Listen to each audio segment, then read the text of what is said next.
القصة التانية. لما كان عندي 26 سنة سافرت القاهرة طيران عشان أزور صاحبتي وأقعد معاها كام يوم. حجزت الطيارة في وقت متأخر.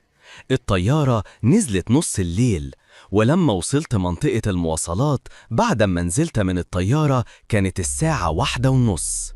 وقفت تاكسي عشوائي واديته عنواني في الشيخ زايد. السواق قال إنه هيوصلني ب50 جنيه، وده كان عرض كويس جدا، أرخص من أي أوبر.